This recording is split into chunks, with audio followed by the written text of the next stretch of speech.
کو پہنچاتا ہے۔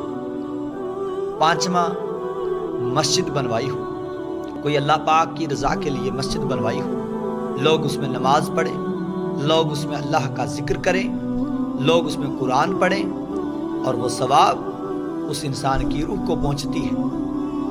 نمبر 6 ہے قرآن مجید کو اپنے پیچھے چھوڑ گیا ہو۔ اس سے مراد یہ ہوا کہ یعنی قرآن کریم خرید کر وقف کر دیا ہو یا کسی کو قرآن پڑھایا ہو، یعنی قرآن پاک کو دکان سے خریدا اور کسی کو دے دیا کہ آپ قرآن پاک پڑھیے، اور یا کسی بچے کو علم سکھایا ہو، کسی بزرگ کو علم سکھایا ہو، قرآن پاک سکھایا ہو، تو اس کا پورے کا پورا ثواب اس کی روح کو پہنچتا ہے۔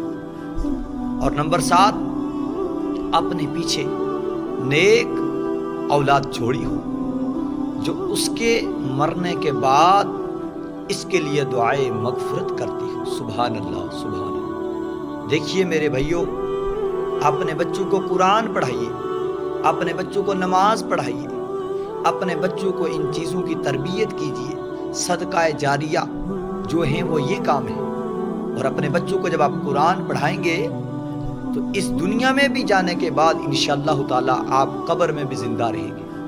جس طرح آپ اس دنیا میں زندہ ہیں اسی طرح آپ قبر میں بھی زندہ رہیں گے، اگر آپ یہ کام کر کے جائیں گے۔ اچھے کام کیجیے، برے کاموں سے بچیے۔ اور ایک اسی بات پر مجھے بہت پیارا واقعہ یاد آیا۔ ایک بادشاہ نے فقیر سے خوش ہو کر کہا، مانگو کیا مانگتے ہو؟ فقیر بولا، حضور میرا یہ پیالہ بھر دیجیے۔ فقیر نے ایک پیالہ چھوٹا سا لیا۔ بادشاہ تعجب سے ہنس کر کہنے لگا، بس صرف یہ پیالہ؟